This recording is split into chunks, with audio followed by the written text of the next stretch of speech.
Hey, what's up, everybody? It's your boy, Prince Hakeem, and this is a convo with the Prince. It's episode 1, and I have a special guest with me today. I met this young lady a while ago, and the conversation has always been great.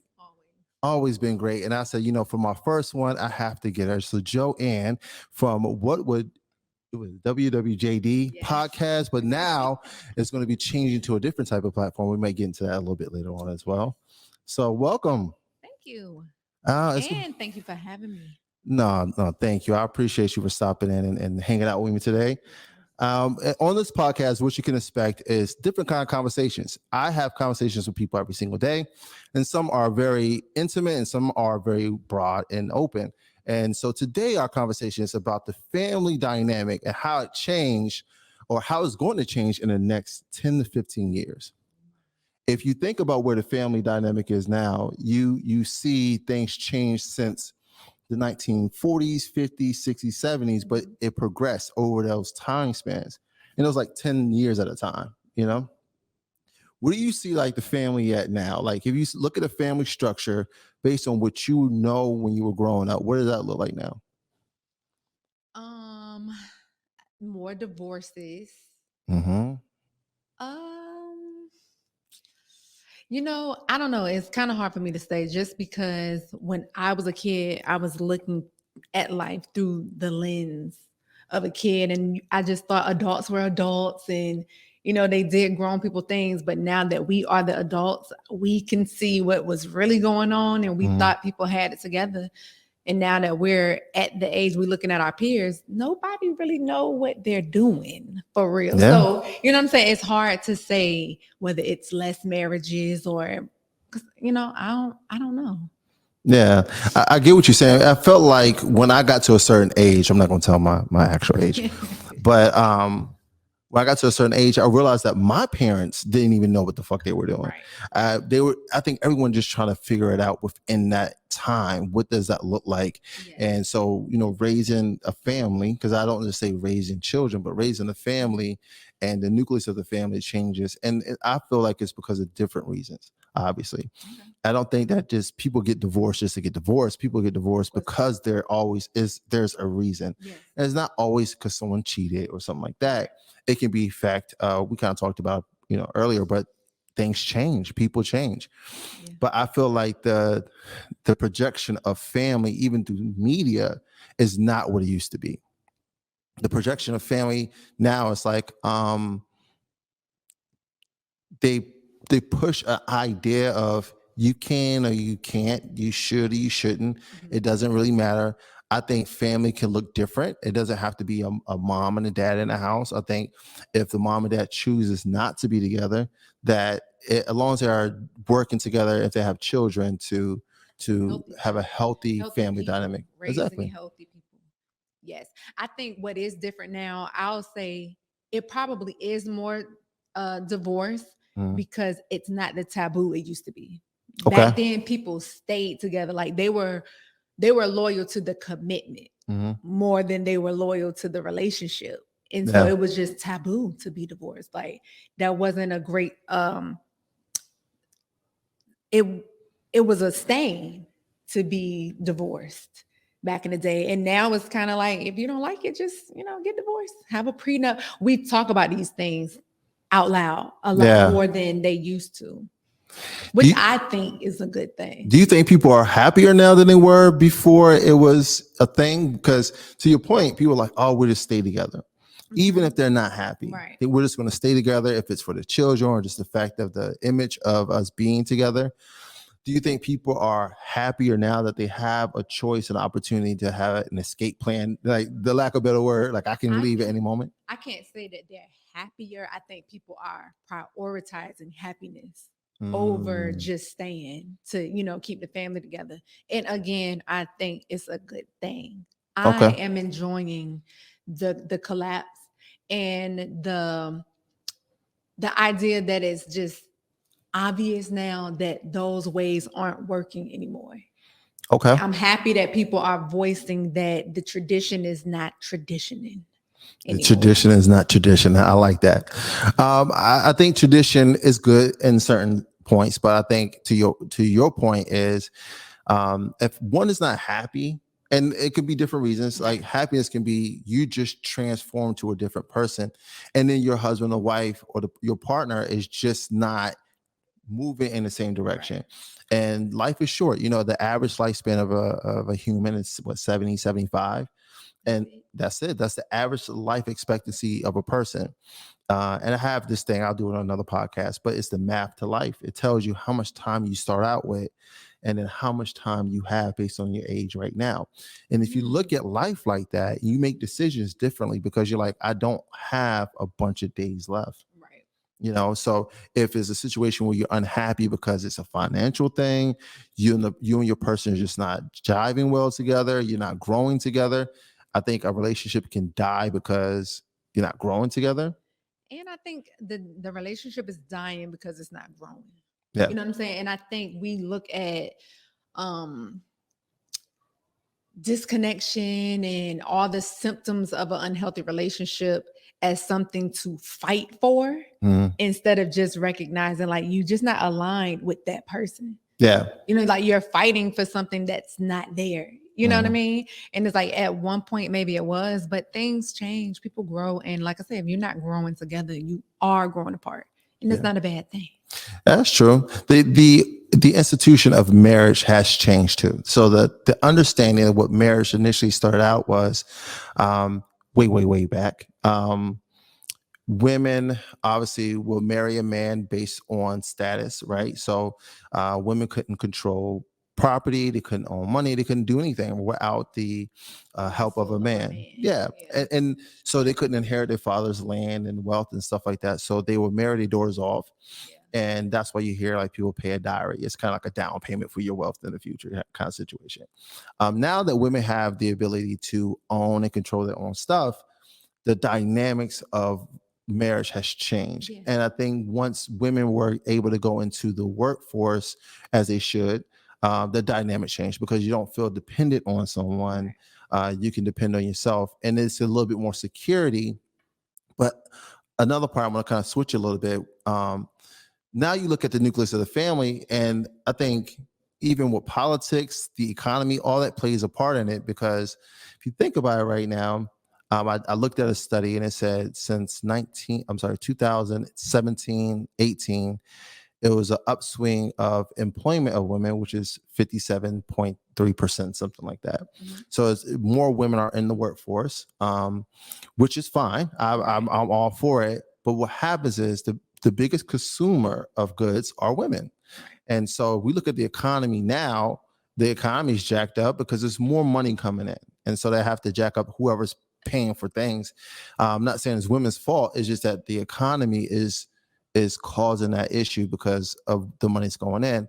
But then you also have the independent movement, right? Right. So we've been shown over the last, 15, 20 years of the independent woman. I love independent women. Let me tell y'all. I love Do y'all. you really for real? No, I love y'all. I'm gonna tell you why I love y'all. Because one, you start to understand your worth. However, the one thing that I don't like about an independent woman is that the aspect of I don't want or need a man. Right. They weaponize their Exactly. independence, which I That shouldn't think is happen. so stupid. I mean, so I guess for how marriage started was like a survival. You Yeah. needed a man, you needed to, sign and become and belong, Mhm. to a man. And that's just not the need of women Yeah. anymore. It's like we don't have to join with anybody. We don't have to take your last name to sustain and be stable and progress in life, which again, I think is a great thing. I just don't like how it's like, no, I don't need you to pay my bills, but I do want companionship. I Yeah. do want, emotional intimacy. I do want somebody to enjoy certain aspects of life with. Mhm. But I just don't understand why we could take that as a negative in any way. Like, what is not great about that? Yeah. Yeah. If you ask me, I think the biggest flex if when you have a partner, if you're married or not, but let's say you're a committed partnership, and if you do get married, marry your business partner. You think? Always, marriage is a Always, business. always. Always, No because exceptions to the rule. your marriage is a business, and if businesses grow, right? I'm not saying it has to be treated like a business. I'm not saying it always has to be driven into money with a marriage. But if you run your marriage like a business and you run like a successful business, you'll have a successful marriage. You think? They talk about it in the business. Or will you just have more external things, an accumulation of things that's like getting, like you said, if it's a business, there must be benefits to Yes. being married on paper. Mhm. But it's like there's other reasons to. I don't want to get married anymore. That's why this is No. That's why this is a hard conversation. I got you. It's not a hard conversation Yeah. for me. It's just like it's nothing about that that's appealing to me. Like I could get the things that I really need from you without having to marry you. Sure. Yeah, but if we're in a committed relationship and we're building together, treat it like a business. Because when I say like a business, it don't have to necessarily be a financial gain in it. But if you run a successful business, you're giving attention to that business. You're showing love to that business. Okay, I like You're that. pouring into that business every day. You show up to that business every day. Mhm. You make sure the things you're doing is going to be a benefit to you while you're working in that business. So if you treat your relationship like that, you'll have a successful relationship. If you treat your relationship like a bad business, you're going to go bankrupt in your Right. relationship. So I do like that yeah. spin you put on that. Yeah, that's what I was getting at. I I was getting at that initially, but I just think that if we look at relationships more than just the fairy tale Disney version of it, where there's Prince Charming, there's the princess you should save out of the tower. If we stop looking at it like that and we look at it more so as realistic and understand, you had said something earlier before the show, is that be okay with another person being an individual. Yes. Loving them through that, allowing them to want what they want and need what they need. And if you can meet those needs, meet it. If not, then understand that they have needs that they need to fulfill and work with them to make sure that happens for them. Or let them go and find it. True. Find what they need. That's what I think loving is. Like I've boiled it down to, because you hear all the time, what is love? Like what is love? And I think a million people will have a million different answers. And for me, this a family show. You cuss? Can we cuss on this show? We can curse. I think I cursed earlier. We can curse. Go ahead. But not just for the hell of cussing. I just want to say that to me, love is giving a fuck. Yeah. That I've just simplified it to giving a fuck. It's like waking up and giving a fuck how you make that person feel. How they feel today. You know what I'm saying? Like giving a fuck about when you're away from them, the things that you do, how that affects them. I feel like you should always have that person's best interest on your mind when you do anything. And when you're not doing that, you're not being loving. Yeah. You can't go cheat on somebody all night, come home, kiss them in the mouth and say, I love you. Yeah. That's not what love is. So I think people are doing whatever the fuck they want to do and calling it love. And it's just not. It's like, it's always giving a fuck. And for example, my children, I always give a fuck. Yes. Even when I'm upset, even when I don't have all the money in my account, I always give a fuck about my babies. Yeah. I apologize to my baby when I know I went too far or I crossed one of their boundaries. I always give a fuck. Yeah. You know what I'm saying? And I use my relationship with my kids as like the standard for all of my relationships. I want to feel like that about people. I like that. I think children get unconditional love regardless. But I think when it comes to I want my partner to get unconditional love. And anybody who comes into my life, you're going to get that from me. That's why I have to be careful who that person is. Facts. That's very rare. I would like to say it's very rare. I think men don't get unconditional love. There's always a condition to love for men. We got to talk about that. There's always condition to love for men. Why do you think that? Because if a man is not fulfilling the thing that they say they will fulfill or not being the consistent thing they say they're going to be, the love goes. If you're dependent, right? I'm not just saying you. I'm just saying in general. No. Even in general, it's like you don't think that women feel that way. Like I always wonder men give why women unconditional love regardless. I wonder why do we make those type of statements so gender specific? Well, I'll tell you. Well, let me back up a little bit. I'll tell you my definition of love. Maybe just the way I look at it, it may be wrong, right?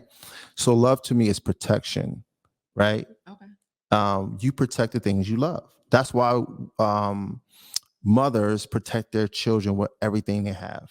Because it's Some. well, I'm saying we'll go with the majority, because the majority of women, your maternal instinct is to protect your young. Even in the wild, the animals will protect their young for the most part. And that's love, right? Unconditional love. You have mothers who will risk their lives for their children. Um, there's protection, there's provision, there's things that you do outside yourself because you want to make sure the other person has everything they need to be successful as well.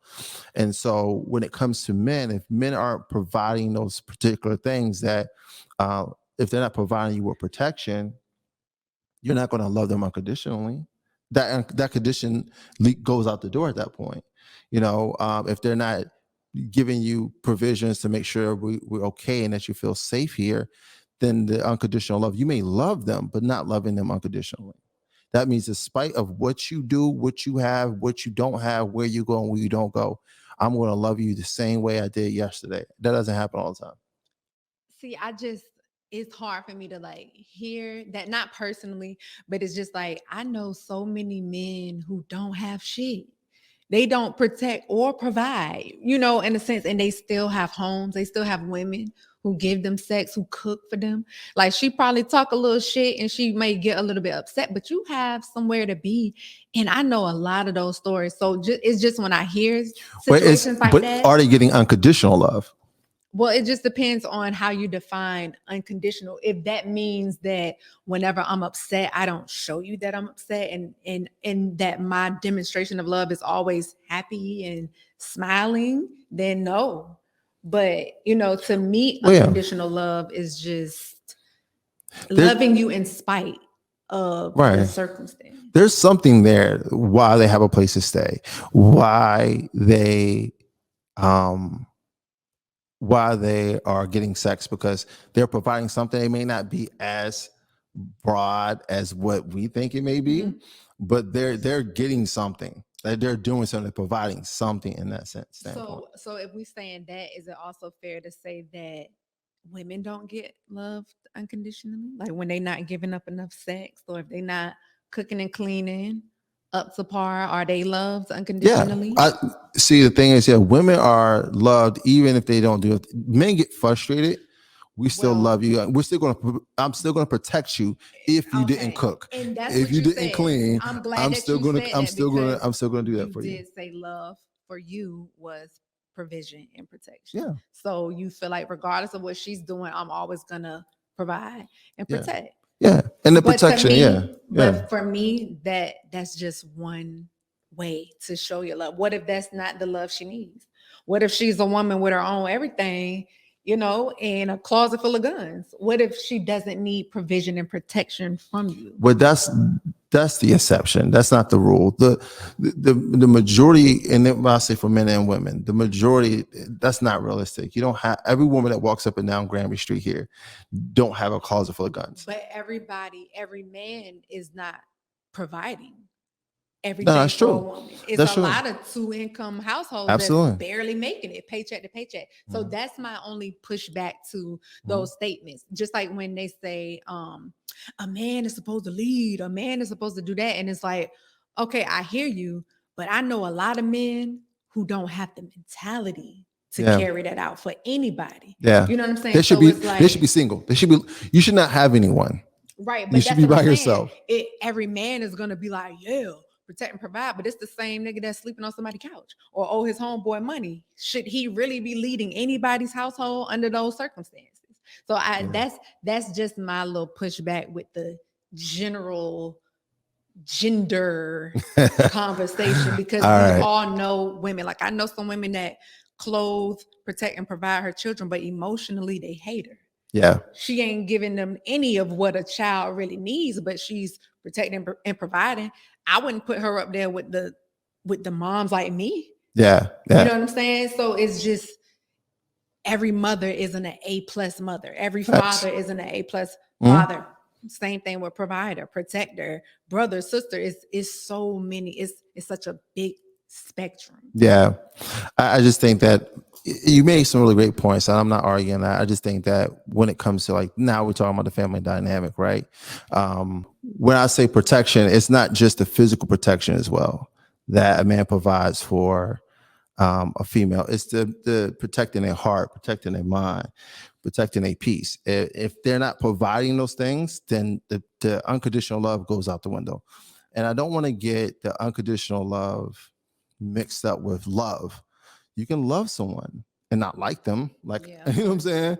I can like you and not love you. I can, it's interchangeable, but I just think that when men lack that portion of it, then women tend to start drawing away and the unconditional part goes away. Especially the cheating. Like I hear a lot of men talk about being a protector, and it's like, okay, are you talking about physical protection? Because you will go cheat on her without protection. Right. Do we get to call you a provider? Like, are you doing everything that you should do to get that unconditional love? Yeah. And yeah. I say that only being a woman and having friends and other women that I know that go through a lot of things with men. You know what I'm saying? So some of the things that I hear, it's hard to love a nigga through some of that stuff. Yeah. And I be wondering, like, what do you love at that point? Where is the love? So I'm just careful now, and where my understanding of people and relationships is just, you can't speak for anybody. Yeah. You know what I mean? That's true.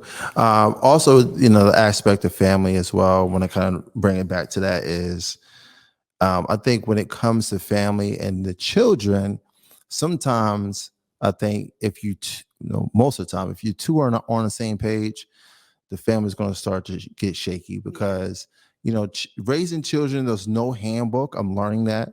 I have two boys, and I realize that I don't have it all figured out now. Right. I have an older one, I have a teenager, and then I have a smaller child. And I'm like, man, I can only imagine what my parents went through. Yeah. But if you both aren't on the same page when it comes to how you want to raise your children, that can be where they're going to go to school, how you discipline your child. What do you approve of when it comes to the things they consume? Like, it can be a split, and the children will watch what happens between mom and dad, and they will play that shit up and be like, oh, but mom said I can, and then dad said, and now y'all at each other's throat, and it's like, what are we doing here? But I think we allowing the children to run the house, the family starts to look different as well. Oh, definitely.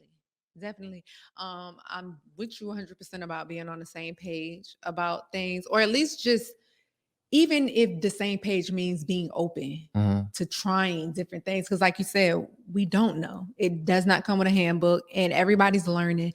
Especially as a single mom, I do take the lead from my children a lot, simply because when I was a kid, I knew what I needed. Even if the adults didn't allow me to have what I needed, it's like I knew what I needed. I knew who I was. And we all just end up a part of society.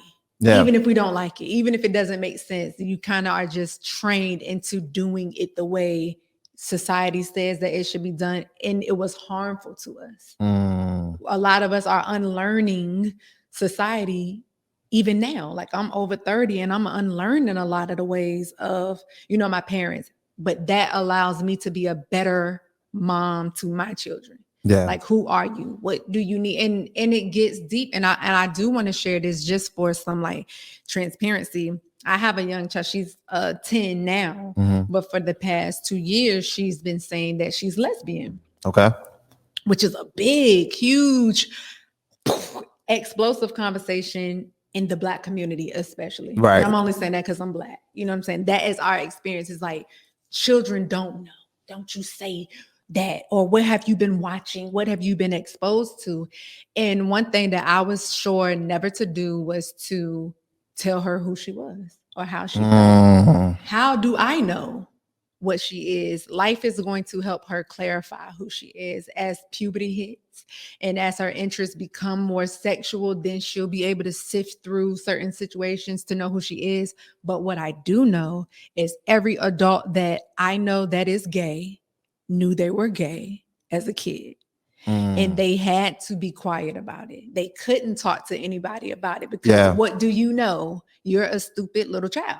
Yeah. And so it's like in my house, I take the lead. I teach them, self-expression. We'll sort through what's inappropriate. What I want you to do is have the courage to express yourself comfortably, articulately, and accurately. Right. That's what I really meant. Accurately. Just knowing who you are. And I feel like we have a beautiful relationship with my kids. There's nothing they wouldn't tell me. There aren't any things off limits because when they express themselves, I'm not down their throat about it. And who you talking to is like, I teach them to challenge even me. I enjoy when they have questions because I know if they'll do it to me, they're going to do it to the world. Yeah. And I am preparing my babies for the world outside, not the world in my brain. And in my heart where everything works perfectly. And I'm just very, very realistic as a parent. A lot of the traditions I grew up under, I didn't pass down to them. Like church, we don't go to church. I knew before I had kids that I didn't really like church. I never really liked it as a kid, but I didn't have a choice. And so Christianity was shoved down my throat, no matter how understood it was, or no matter how complex or difficult it was to believe and understand. I didn't have a choice. So I give my children a choice. Their faith is something they will have to find. Now, I do lead in a lot of ways by example. They see me meditate. They understand that that's important to me. They understand that when I come out of my door and say, hey, I'm meditating, they understand not to knock on my door, to allow me that space. And my children also enjoy meditation. They just don't enjoy it on their own. Oh, okay. They don't push back about it. Like if I say, hey, let's meditate, we all get down on the floor and they enjoy it. They know how to float away. Like they really know how to become mindless. But those are things that they are exposed to. I'm not making them do anything. Yeah. So that's what I mean. Like when it comes to who they are, they do get to lead. Yeah. And it's my job to guide them through that. I like that. I think when it comes to children and expression is a key thing, and being comfortable to be able to speak with your parents about things that society would tell you it's wrong or you don't know how to handle it because society has a different take on it. Yeah. Kids go to school and they learn things and then they hear things. And then they come home and they see things. And then the people that's closest to them, if they have a different outlook on their position on it, then they tend to be quiet. That's where you get the angry child from. That's where you get the child that acts out. That's where you get the child that starts being super defiant. And you're like, what happened? Now mom and dad is at each other's throat because mom could be like you. Dad can be like, oh, hell no. That's crazy. What do you mean? I can imagine. I could not imagine being with a person who thinks so differently than I do, that it causes conflict. Yeah. But it happens though, right? And you don't even know it will be a thing until it becomes a thing. Until you all have that conversation and be like, so you really feel that way? Like, yeah, I do. I don't feel that way. And now we're at odds because it's now not about me and you for real. It's about the children. But it's something that's affecting the children, that's affecting us. So I think when it comes to family, I think the children dynamic is a big piece. And what I would tell anyone that's watching the show or listening to the show, listen, your person is their own individual person. They're going to change. Things ain't always going to be the same consistently. Be open and willing to be able to have that conversation with them whenever that happens. We don't have all the answers, Sway. I wish we did, but that's not going to happen. But, we don't know if we're getting the correct partner until we realize we got the correct partner. Things can be looking one way, then it's a completely different way when it presents itself. But I think family is super important, not just the immediate family in the house, but the extended family. I realized something, and I was kind of mad at the situation with my family because Family reunions aren't really a thing anymore. Right. Get-togethers, I think COVID really messed a lot of that up. People don't talk to each other like they used to. The elders are no longer present. Either they're not here anymore or they're just not present like they used to be. People aren't listening to the elders. We're not loving on each other enough. And family, it's important to be able to listen to me, sit down and eat with your family. If you are on the go all the time, that's fine. But at some point, out of the 7 days you have in that week, sit down and have a real meal with your family and talk. If you don't, you won't know what's going on with your children. You won't know what's going on with your spouse. Y'all want to start drifting further and further apart. And what tends to happen is you'll look up and realize how did we get here? Right.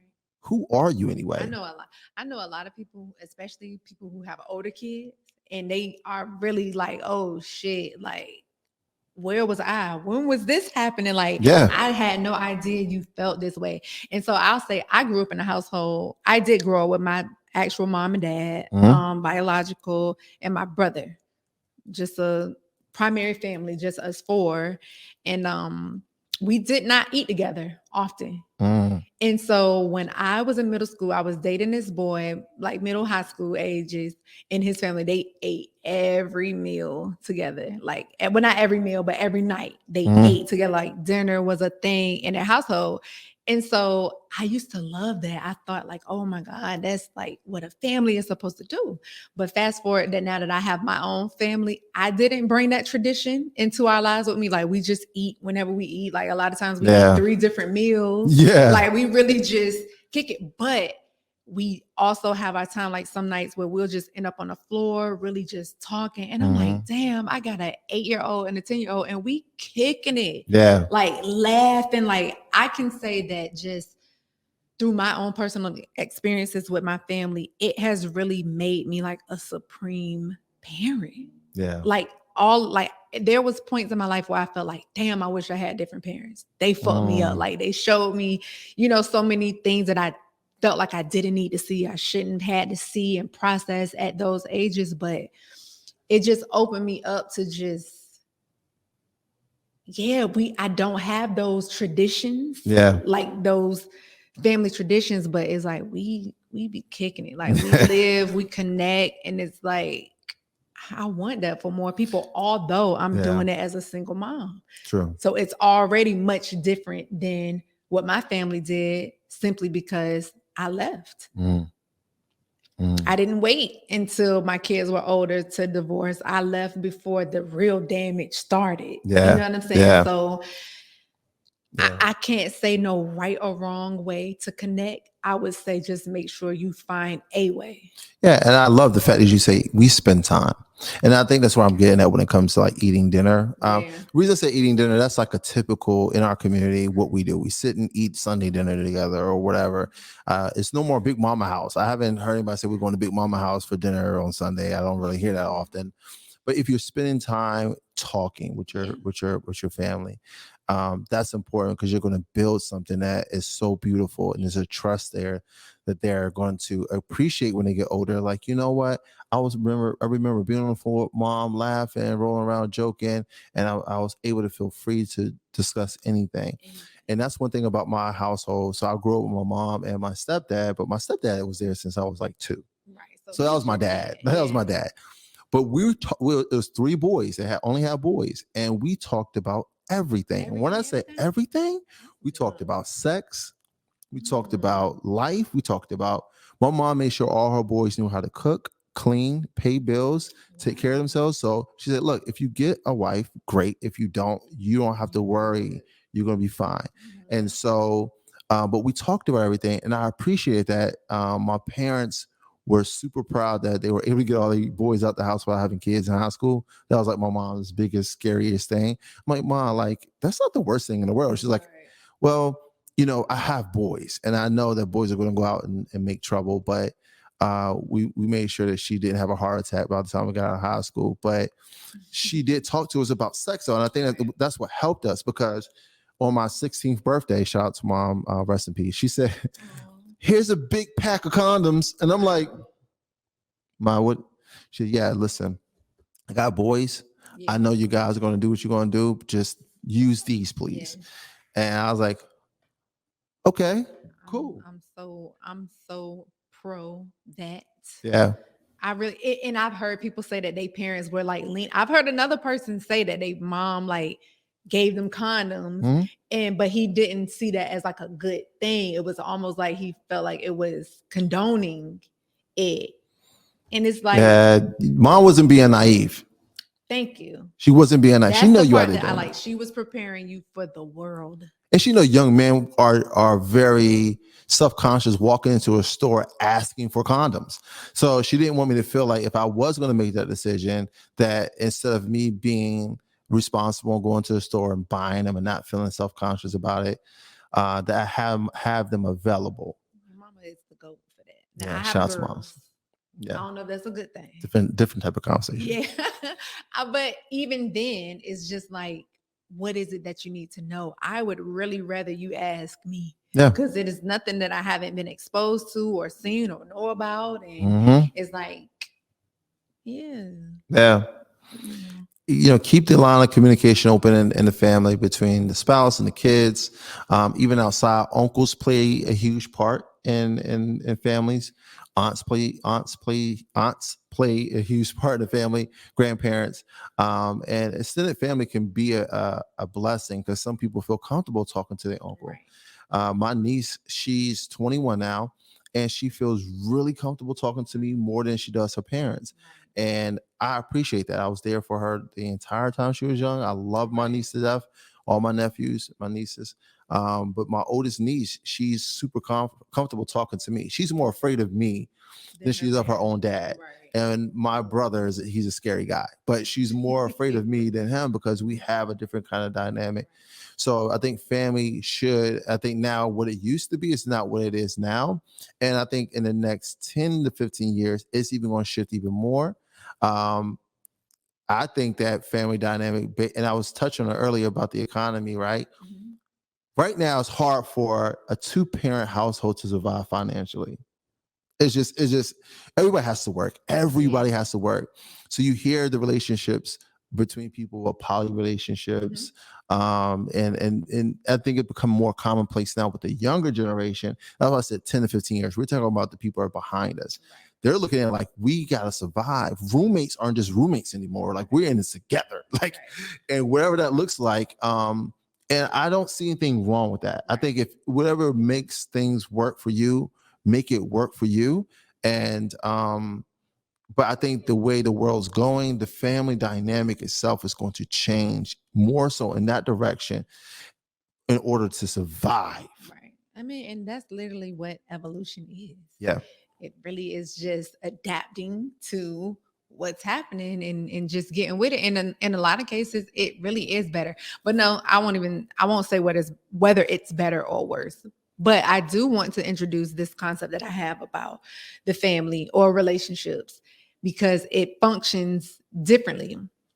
You have the family, the household, and the relationship. Right. So the relationship is the romance between the parents, the romance or the lack of romance, whether they're in an actual relationship with each other. Then you have the family, which is all of us together, the mom, the dad, the kids, Right. or whatever. And then you have the household, which it could be a family in there, it could be a relationship, not a relationship, but it's how the household runs. It's the bills, it's the surviving together, it's the making it work. And I think that some people should really just determine what part of that works for them. Yeah. So it doesn't necessarily have to be ripping a family apart. We can all be under one roof, just with different functions. And I think we should normalize that rather than everybody having to separate, everybody having to figure out how to do it on their own. It's like we are a family, we just don't have a relationship. Yeah, I like that. That's a different way to look at it. But it's people are really afraid. It's like, if we're not together, we need to divorce. Yeah. I'm gonna take half. Yeah. I'm taking the kids, and life is gonna be hard forever. And it's like, why? You don't have to go anywhere. You make it rough for everyone, including yourself. But yeah, you're absolutely right. I think that we can look at things differently than what has always been presented to us. Right. And we should. We should. And because it's like, there are people who are unhappy in their romantic commitment, but they don't want to separate the family. They don't want to separate the business. They don't want to move out. Yeah. They just don't want the relationship anymore. And I think we should start normalizing what works. Yeah. Yeah. I think we talked about a lot of great things today. And I think if you're listening or watching the podcast, thank y'all, first of all. Second of all, I hope you got something out of it and that you can take away with you and say, hey, listen, I didn't really think about it like that. I didn't know that was even a thing. I love family. I'm a huge family person. I even wanted to have 10 kids when I was younger. I think, When did you change your mind? when I got older, as I started to get older, and it wasn't a thing. I was like, I don't know if I have the strength, but I love children. I love family.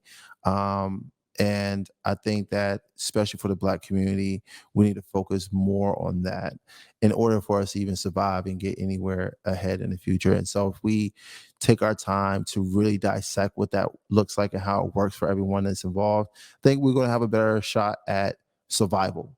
And advancement. Like if we just do what works, it works. Yeah. And it doesn't matter what it looked like. It's like it works. It's Yeah. like when you're hungry, food is food. Eat. Food is food. I love it. Well, that's the podcast for today, guys. I appreciate y'all for watching. Make sure y'all go and check out the full episode. It will be on YouTube. You also can listen to on iHeartRadio and all the podcast platforms that you love to listen to your podcast on. I am your host, Prince Hakeem. Thank you, Joann, so much for coming in and hanging out with me. You coming back? Of course. Okay. See? We always have a great time when we're together. I love that. Every time. Well, once again, make sure you like and subscribe and hit the little bell at the button. That way you'll be able to get notified anytime I load a podcast up.